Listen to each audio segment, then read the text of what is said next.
Συνδέομαστε τώρα με την Κατερίνα Ρίστα, η οποία βρίσκεται στον πολύπαθο κάμπο, γιατί το δράμα των ανθρώπων αυτών, Κατερίνα, δεν έχει τέλος.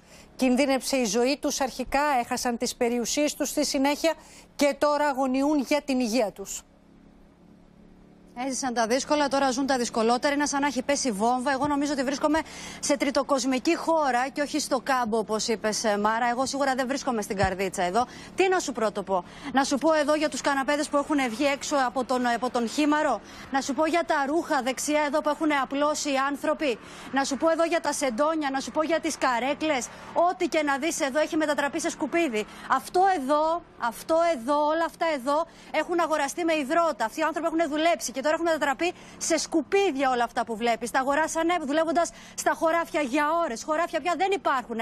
Πώς θα τα ξαναγοράσουν αυτοί οι άνθρωποι? Να σου πω γιατί, Μάρα, για τη μυρωδιά εδώ πέρα, η οποία είναι αφόρητη. Το μύριζα εχθές, το μυρίζω και σήμερα. Και θα συνεχίσουμε να το μυρίζουμε εδώ. Στο συγκεκριμένο σπίτι εδώ που βρισκόμαστε του κύριου Κώστα, ακριβώς πίσω από το μεγάλο μηχάνημα, υπάρχουν νεκρά ζωντανά. Υπάρχουν δύο αρνιά, υπάρχουν κότες. Εδώ τώρα που βρίσκομαι, και δεν θα πλησιάσω άλλο, όχι Κώστα, πίσω. Η μυρωδιά αρχίζει και γίνεται ακόμα πιο έντονη. Κάναμε μια αυτοψία. Την είδαμε στο ρεπορτάζ. Είδαμε νεκρά ζώα αριστερά, δεξιά του δρόμου.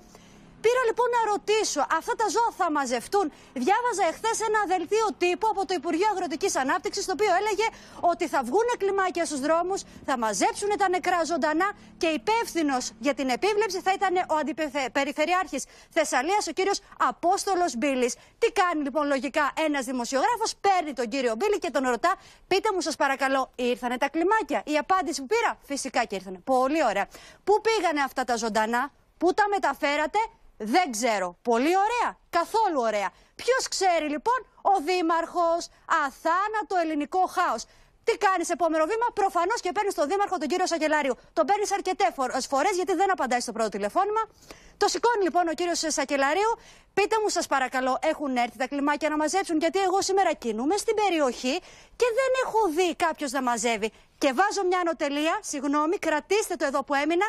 Κύριε Κώστα, ποιος θα μαζέψει τα ζωντανά? Τι ενημέρωση έχετε εσείς? Η περιφέρεια. Η περιφέρεια, πολύ ωραία. Λοιπόν, και μου απαντά τα ζωντανά στο χώρο σας. Ναι. Πολύ ωραία.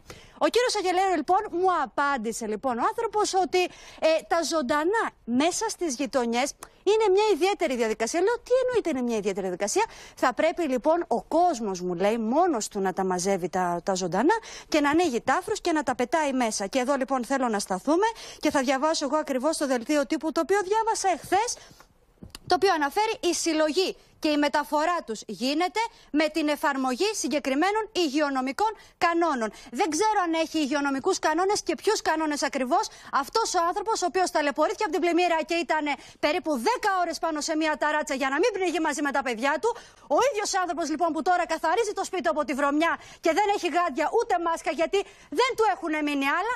Ο ίδιος άνθρωπος λοιπόν με αυτά εδώ τα χέρια που έχουν μοχθήσει όλη του ζωή και είναι 50 χρονών και σκέφτεται να πάει στη Γερμανία, αυτός ο άνθρωπος λοιπόν πρέπει να πάει πίσω, να κλείσει τη μύτη του, με τα χέρια του, να μαζέψει τα νεκρά ζωντανά του και να τα πετάξει πού? Σε ποια χωράφια θα τα πετάξει? Αυτά που λιμνάζουνε, που δεν μπορείς να ανασάνεις? Συγγνώμη για τον τόνο της φωνής μου, αλλά τους ζω εδώ αυτούς τους ανθρώπους 3 μέρες. Δεν έχουν πάρει ανάσα. Κατερίνα, σε ευχαριστώ πάρα πολύ που τα αποκαλύπτεις όλα αυτά με τόσο γλαφυρό τρόπο, όλη αυτή την ασυνεννοησία των αρμοδίων, αναρμοδίων, δηλαδή από αυτά που μας λες ντρέπεται και η ντροπή. Δεν έχω να πω κάτι άλλο πραγματικά. Και σε ευχαριστώ πάρα πολύ. Φυσικά και ντρέπεται, Μάρα. Και σε ευχαριστώ για το ρεπορτάζ σου.